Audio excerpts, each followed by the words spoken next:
guys, this is Josh from Guys, Gears, and Grit. We're doing a quick comparison between two of my favorite bikes. We've got the Husqvarna FE501S, and we also have the Husqvarna TE300i. We got a 4-stroke and we got a 2-stroke. We got two Enduros. Both of them are street legal, and they're two of the best bikes around.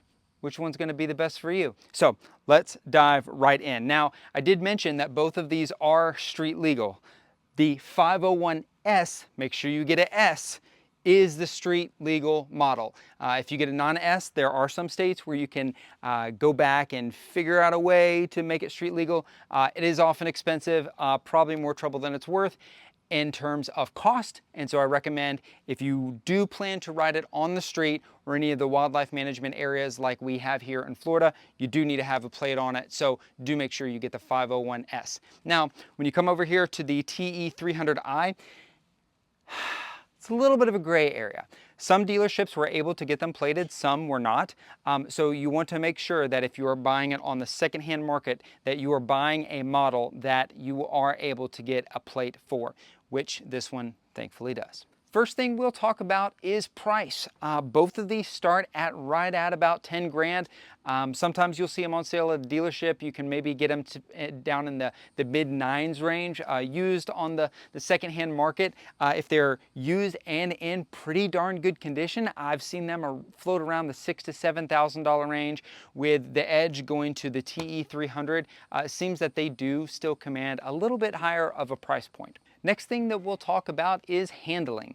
The FE501 is about 250 pounds and the TE300 is 230 pounds. And you might say to yourself, well, 20 pounds, what difference could it possibly make? After spending a significant amount of time on both models, I know it seems like, oh, 20 pounds, really not a big deal. This feels at least 40 pounds lighter out in the trails, especially in the slow and narrow technical stuff. Man, I got to give the edge to this bike. It is so light, so nimble, and it really feels that way. I think part of that is due to the way this bike actually sits probably 2.5 inches lower in terms of seat height than the 501. So I'm about 5'10". So on the 501, I am way up on my tippy toes when I'm out riding this bike. Shouldn't matter too much if you're just doing some regular trail stuff, but if you get into some more technical things and you're waiting on guys in the trail, or that's some sloping stuff and you need to stop, it can be a little bit cumbersome if you are a little bit on the shorter side. Obviously, you don't have that sort of problem with the 300 since it's a little bit lower to the ground. Next thing we'll talk about is power. Obviously, it's 500. It makes power everywhere. It makes great torque every gear. It's lovely. It's very linear. Can't make a single complaint about it. I know I've heard online some people talk about flaming out and that sort of thing. I've never had an issue with this at all. It has been a phenomenal running bike. Excellent power delivery. You couldn't ask for more. I mean, it's linear, it's dead reliable, and that's about all you can ask for. Looking at the TE300, if it's been a few years since you've ridden a dirt bike, you may have forgotten the power curve that is typically associated with a 2-stroke. I am here to say that this is different than many of the older 2-stroke models that you may be familiar with. The torque curve on this is also very linear. Some people do have issue with the TPI, the electronic fuel injection on this. I personally haven't had that issue. There are some companies that sell some products to sort out some of the fuel injection issues that some people complain about. Again, I haven't had a single issue with this at all. I will say in terms of power, this thing is an absolute banshee. It doesn't matter if you're going 20 miles an hour or 60 miles an hour. This thing just begs you to go faster and faster and faster. This thing, I am happy chilling along at 20 miles an hour, 40 miles an hour, 50 miles an hour, whatever the pace is for the trail that I'm on. This is more than happy just to chill and hang out there. This thing, it's always begging for more. It always wants you to put more power into it. It always wants you to give it more throttle. And because it is a two-stroke, because it smells good, because it feels good and sounds good, you're gonna wanna do that. So if you plan on doing some longer rides, maybe something that you are going to do some more casual riding through the woods, I would give a slight edge to this. But if you're going to be doing some more technical things, maybe some downhill, uphill, incline, if you're going to be riding any sort of sand, I do always give the edge to the lighter bike. And in this case, of course, it is the TE300i. Since we're talking about power, the one thing I will mention is the 500 is said to put out about 45 horsepower.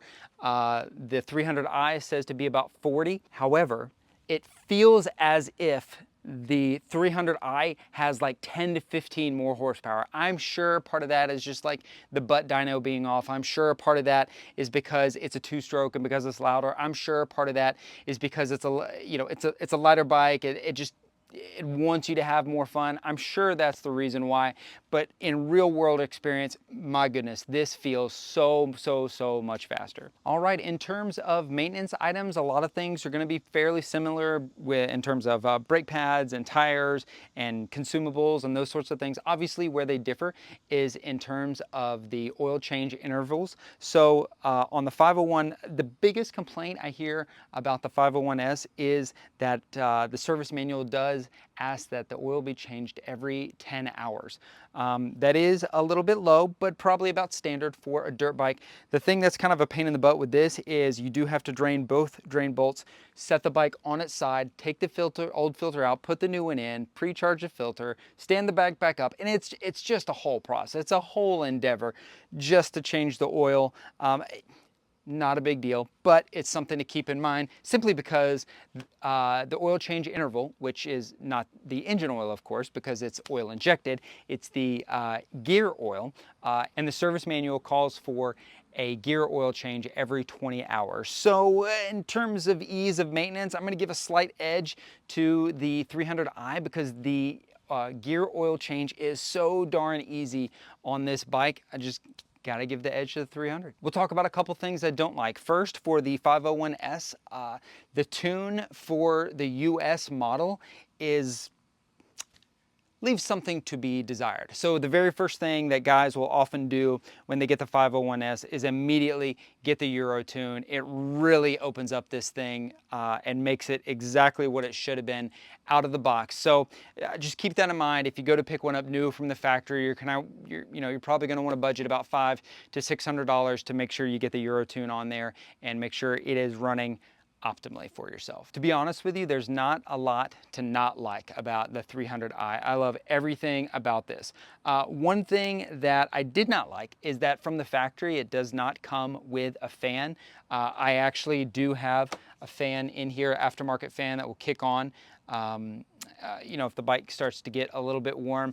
Out here in Florida, when you're doing real technical trails and the speed is a little bit on the slower side, you're maybe again falling behind some guys, that fan does give you a lot of peace of mind. Something else I do want to mention, since the 300i is a two-stroke and of course it is oil injection, there is no premix. It does have an oil tank you do have to periodically fill. I will say that it really sips oil. I went for a ride last week about 60 miles and used probably 50 to 60 milliliters of two-stroke oil. So it's got a pretty sizable tank in there. So if you're concerned, I don't want to worry about bringing extra oil out with me, it's really not a big deal. Keep 1 quart of two-stroke oil in the back of your truck with your bike and you'll have plenty for a whole day of riding easily. If it isn't obvious already, again, I do love both of these bikes, but if I had to pick just one, I am going to go with the 300i. The power delivery is just absolutely insane. It's so light, it's so nimble, it's so much fun to ride.